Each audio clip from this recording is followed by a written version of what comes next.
I have 11 o'clock on all my stuff, so we'll go ahead and get started if everybody's here. I'm Lieutenant Aaron Moses, AARON-MOSES, with the Wichita Police Department. Along with me, I have Lieutenant Jason Waite, the commander of the Gang Felony Assault Section and Investigations, Chief Joe Sullivan, Deputy Chief Dan East, Captain Christian Corey, who's our Persons Crimes Bureau Commander, and Lieutenant Rod Miller, our Homicide Section Commander. Just so everybody knows how this is going to go, I'll give a statement about some incidents that occurred this weekend, and then Chief Sullivan will give a brief statement, and then we'll handle some questions. Separately, we'll brief another incident after we go over these. Good morning. We are here to address a series of unfortunate events that unfolded across our nation, and more specifically, within the city of Wichita this past weekend. Over the course of this weekend, our country experienced a wave of violence that included multiple mass shootings. Regrettably, the city of Wichita was not immune to these violent events. On Sunday morning at 3:41 in the morning, our officers were alerted to a possible drive-by shooting in the area of 1500 East Pawnee. As they responded to this incident, we received reports of two individuals who had been shot and were admitted to area hospitals. Those individuals, a 21-year-old male and a 28-year-old male, sustained non-life-threatening injuries. Our investigation through the Felony Assault Unit, as they responded and were called in to look into this shooting. However, there has been notable lack of cooperation from those involved in this incident, including the individuals associated with the location of 1507 East Pawnee. No 911 call was made from the establishment, and when our officers arrived at the incident location, the establishment had been locked with no one present. Upon executing a search warrant at the location, our investigators uncovered evidence indicating that this establishment was operating as an illegal after-hours club. We strongly believe that several individuals within the establishment were recording the incident on their cell phones when the shooting occurred. We implore anyone with video footage of this incident to provide it to our investigators so that the responsible parties can be identified and held accountable for their actions. On the same day at 1:38 in the morning, as our officers were working diligently to ensure the safety of the Old Town Entertainment District, they heard gunfire. A 22-year-old male was found with a gunshot wound which was non-life-threatening. This investigation is still ongoing. Our detectives are actively pursuing leads to identify those involved in this incident.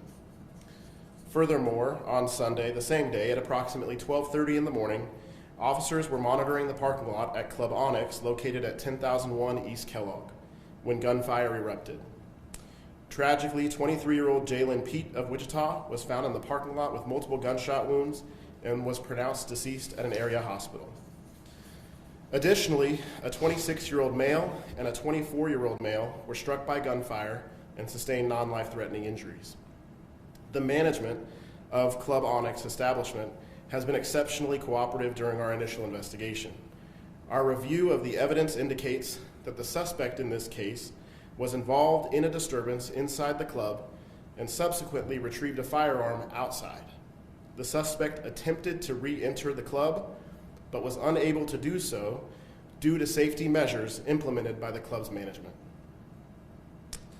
Through extensive investigation and valuable tips from the public, the Wichita Police Department now has probable cause to believe that the shooter in this case is 33-year-old Terrence J. Johnson. We are urging the public to assist us in locating Terrence so that he can be apprehended and held accountable for this senseless act of violence. It is essential to note that Terrence is believed to be armed and should be considered dangerous. Additionally, at around 1 in the morning, so less than 30 minutes after the shooting at Club Onyx, officers were dispatched to a domestic violence call in the 1700 block of North Pinecrest. During the investigation of that call, officers arrested Mr. Johnson for misdemeanor criminal damage to property. Again, that was less than 30 minutes after the shooting occurred at Club Onyx. Officers had no information at that time that Mr. Johnson was the suspect in that case. Mr. Johnson was arrested, and he was eventually identified as the shooter around noon yesterday. We have been actively attempting to locate him throughout that time and have not been able to do so. But this violence towards his own family indicates that he is a danger to the public. If you have any information regarding Terrence's whereabouts or any of these cases, please do not hesitate to contact our investigations team at 316-268-4407, or you can call Crime Stoppers at 316-267-2111, or you can call the See Something, Say Something hotline at 316-519-2282. These incidents showcase the importance of our work with licensed liquor establishments. Chief Sullivan has taken a strong stance to encourage wanding, pat-downs, and extra precautions at liquor establishments. We will continue these efforts with all liquor establishments in our city. Our Vice section will be diligently investigating these incidents to determine whether applicable laws and license requirements were followed. If our investigation reveals that owners and operators were not in compliance with these laws and requirements, administrative actions may be taken. In conclusion, the City of Wichita is faced with challenges that demand our collective resolve to address. We urge the community to come together, support law enforcement efforts, and cooperate in providing crucial information that will help us ensure the safety and security of our city. Chief Sullivan. Well, good morning.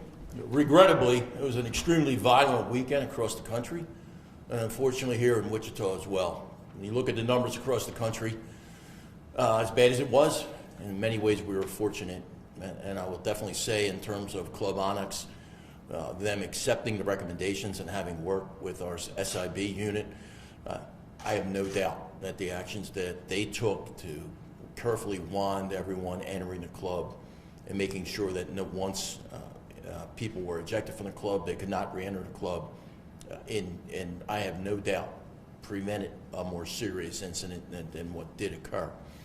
Of course, I want to thank the men and women of the Wichita Police Department that worked throughout the weekend and continue to work. And they've identified the person that committed the homicide, and they will continue to work to identify all of the perpetrators of the incidents that occurred over the weekend. You know, we have this one common theme, and my lieutenant coined a phrase months ago when we were talking about the violence, but the consistent thing we see is people that are choosing permanent solutions to what are very temporary problems. We have what should be minor disturbances, arguments turning into fatal and almost fatal incidents, utilizing a firearm rather than exercising self-control and good judgment. So I also want to thank the two lieutenants that are here, Rod Miller and Jason Waite. Both of them have not gotten much sleep since Saturday night. They've been working tirelessly to identify the perpetrators, and other members of the department are out on the street right now looking for Mr. Johnson. We do consider him to be an active threat, and we encourage the public, if they have any information as to his whereabouts, to please contact the Wichita Police Department or Crime Stoppers, and do not approach him, so that we can get him off the street as quickly as possible. So with that, we'll turn it back over to Lieutenant Moses. Do you guys have any questions? Just a clarification on the DB, was Johnson arrested there at that location? He was arrested by Wichita Police. Again, that incident occurred within 30 minutes of the homicide. So there was no information at that time that he was involved in the shooting at Onyx. And then he was released, or was he booked in jail? He was booked into jail, and by the time he was identified, he had been released. What kind of timeline are we talking about as far as him being released and being ID'd as the suspect in the Onyx shooting? He had been released long before he was identified. And then were there any injuries at that DB call at 1 o'clock? No, sir. So this is the second shooting this year at Club Onyx. Is there any type of, do they get in trouble for having this shooting, or do they get re-talked to? Because I know back in January you guys said you talked to them about the security issues. Obviously it didn't happen. They could have not prevented him from bringing a gun to the club, but do they face any type of disciplinary action for this incident? Yeah, like we said, we're going to review all of the circumstances before we make any sort of broad accusation that they didn't implement any of the safety measures that were recommended. We're going to review all of those. We're going to review what occurred and make sure that the recommendations were being followed. I think it's really important to reflect on the fact that there were safety measures in place at Club Onyx, and that kept this from being much worse than it could have been. Mr. Johnson clearly intended to go back into that club and was not allowed to do so because of the safety measures that were in place. And I remember, Chief Sullivan, when we talked back in July after City Nights, you had mentioned you were trying to get more leeway that you as a chief of police can actually put more action on these clubs when these incidents happen. Where do things stand with that? Because really after City Nights, I know you were very adamant that that was going to happen. Well, there is an ordinance that is pending that will give me additional authority. But again, we're not here to punish business owners because people do not know how to control their emotions, and again, they're willing to take a life over an argument. Now, but the other thing I will tell you, as part of the investigation, we are going to identify those people that were involved in the skirmishes inside the club, and we will consult with the city attorney on charges against them as well. But we just had this discussion upstairs. We were very gratified by what we're seeing in the video in terms of the wanding and screening of individuals. But certainly, anything we see that we can recommend to the club to improve that process, we will, and I'm sure, and I can guarantee you that discussion will happen. But I think that as I have criticized clubs like City Lights in the past, I think it's important that I be fair and that I be consistent and say that in this case, we felt that the discussion that we had earlier in the year, and that the result was those recommendations were implemented. And if a gun had gotten inside Club Onyx, if Mr. Johnson had gotten in there, I believe that we had 25 people shot in Chicago, 10 in Indianapolis, and I believe it was 15 in Tampa. And that we quite very likely, I was going to say, could have been looking at numbers like that. So I want to make sure that I'm balanced in my approach, and we want to make sure that business owners, when they do comply, when they do accept our recommendations, that we can't hold them responsible for the reckless behavior of individuals that would do things like Mr. Johnson acts like Mr. Johnson committed the other night. Was Johnson already in the club and then left and tried to re-enter? Because I thought you said earlier he tried to re-enter. Yeah, the investigation at this point has shown that he was inside, and then after a disturbance, he left and went outside, and then tried to come back inside at that point armed. Okay, and that's when they wanted him and saw that he had a gun. So he was. No, he never made it back in the second time. He never made it back in the doors the second time with the firearm.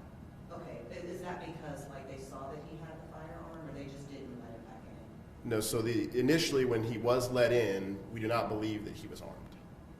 So what happens is when he is thrown out on the west doors, not the main entrance, and he tries to re-enter through those same doors. He's banging on the doors, he's trying to get back in, and they don't allow that to happen. So he then interacts with our victim, and at some point, for reasons that are unclear to anyone, decides to shoot our victim, and then begins to shoot in a reckless manner, and 2 other people are hit. Because there's been a couple of incidents at Onyx, are they going to be considered a nuisance similar to what happened with City Nights, or what happens now, and how do you combat the violence that continues to persist? Well, I mean, one of the things that I'll expect is that when we apprehend Mr. Johnson, and we will, I'll expect him to be held on high bail, commensurate with the fact that he took a human life. And it's a criminal justice system, and we need everybody doing their part. Our job is to identify the perpetrators and apprehend them, and then it's there are other people who have responsibilities to send the message that this won't be tolerated in the city of Wichita, and there will be consequences. Is there a plan in place because the violence keeps continuing to combat it? We will be unrolling a new gun violence prevention strategy for 2024 that my director of gun violence strategies has put together and authored, utilizing best practices from across the country. But again, you know, these incidents of random violence that just occur sporadically because people have access to guns that shouldn't have access to guns, and are willing to use them to settle disputes that should be settled with talk, and probably in prior years would have been settled at most with some fisticuffs. Our people are going right from 0 to 100, and that's a difficult problem. But that's why it's important that those people that have a history of gun violence, when they are arrested and they are found to be in illegal possession of a gun again, there needs to be incarceration. There needs to be a message sent that it won't be tolerated. People have a right to protect themselves, and law-abiding citizens have a right to possess firearms and for their self-protection. But once you become a convicted felon, you're not permitted to have a firearm. And when you violate that, there has to be swift and certain consequences. I know you mentioned like there's going to be that gun violence plan in 2024. A lot of people on Facebook and social media this weekend were talking about this has to stop. How can we as a community come together? Is there plans to actually go out into the community and talk about this before it happens? Because you guys have done the preventative methods of talking with the businesses, doing your part as police and responding, but what about the other people that aren't being talked to clearly, people like him? Are you talking about community outreach? Yeah. I don't know that Mr. Johnson would respond well to us speaking to him. I mean, there are some people that just are not going to obey the law, and they represent a clear and present danger to other people. You know, you have 1,000 people in that club, and you have one person that decides that they're going to do something. You know, it's not fair to say 1,000 people can't meet and enjoy Halloween because a couple people just refuse to obey the law, refuse to exercise self-control.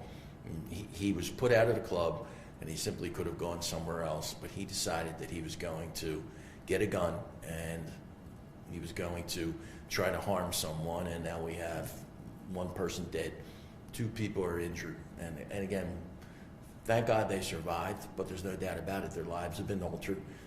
They'll be recovering for quite some time, and it all was unacceptable and completely preventable. And it was his bad choice.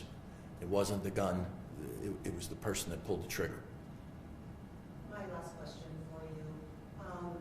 You commend the security at Onyx for stepping up and preventing, what could have gotten worse. It was the security at City Nights that seemed to step up, and there were Facebook comments commending them as well.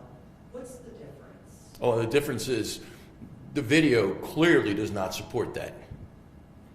Clearly does not support that. I will tell you that that did not happen. And if it did happen, then why did we recover 5 guns? Because those guns got inside. In this case, no gun got inside, and that's why the violence occurred outside. So that's why we have to be, again, that's why I have to take a strong stance when the guns get inside, but in this case they did not, and I think it's only fair that I acknowledge that, and I cannot hold, again, we'll have the discussion with Onyx and make suggestions how they can do even better the next time. But again, we go strictly by the evidence, strictly by what the video shows. Thus far, that's what the video has showed us in this circumstance, and so it's important that we say so, because if a gun had gotten into Onyx, especially a gun being carried by the suspect in this homicide, I believe we would be national news and talking about a far more serious incident like what occurred at City Nights. Now, if my memory serves me correctly, you guys were monitoring that area, and then you guys were also kind of monitoring the nearby area of Onyx too. What does that look like, and is there going to be a change in how you guys are kind of have a presence there? Because obviously we're talking 2 pretty crazy incidents happening you know, when police are not very far away, that's pretty concerning. Well, there's one thing we know from Old City, and again, this goes back to the issue of self-control. And we've seen time and time again, we've made numerous arrests in Old Town. When people decide that they're going to pick up a firearm and they lack impulse control, they have demonstrated that they just don't care that we're there. They're going to do it anyway. And thank God we are there. We have some strong leads on the case in Old City, but that's something that's shocking to us as well.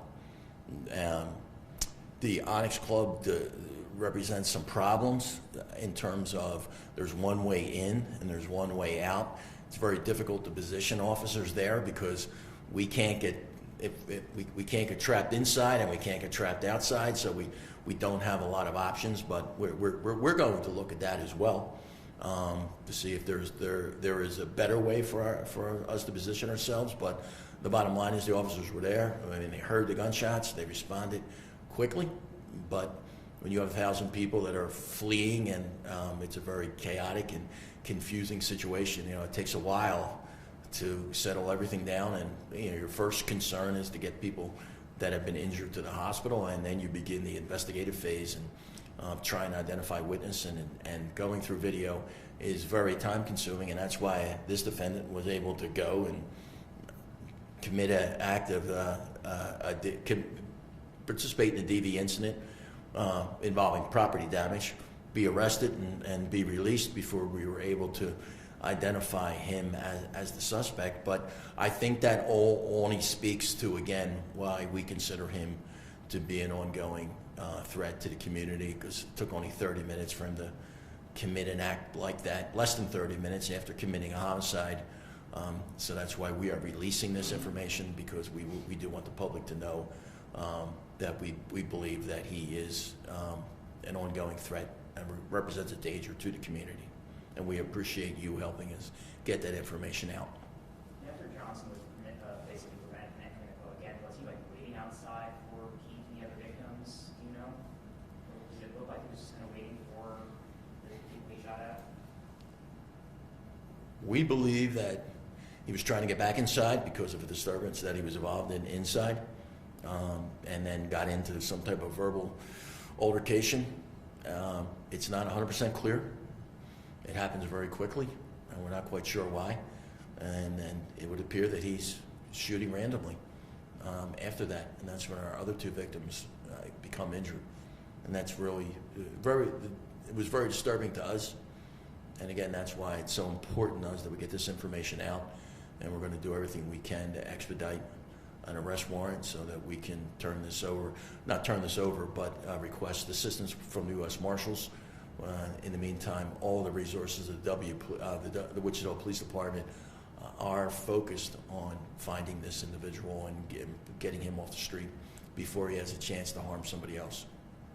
So is the deceased and or the other injured parties not part of the original disturbance where he got kicked out? Are these kind of two separate incidents?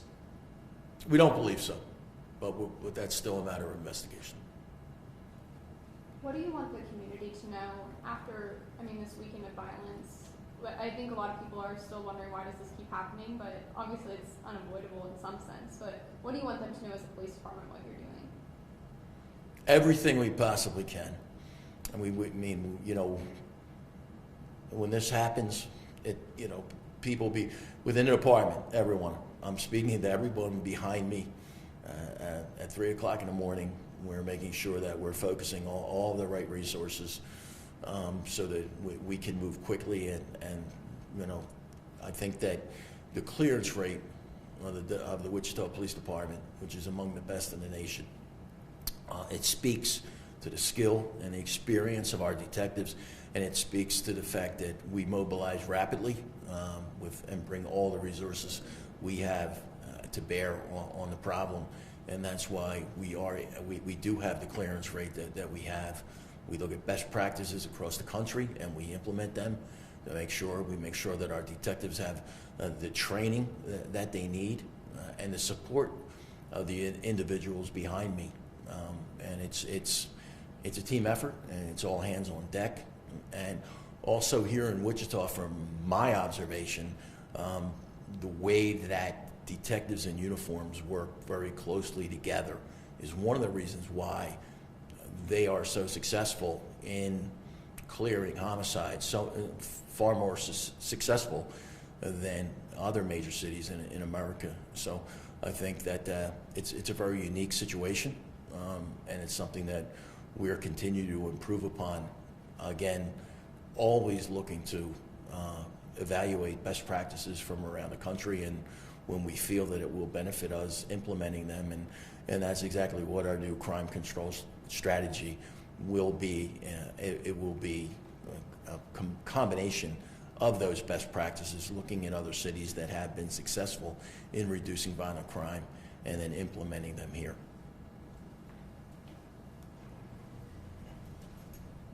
Any other questions on those incidents? All right, thank you, Chief.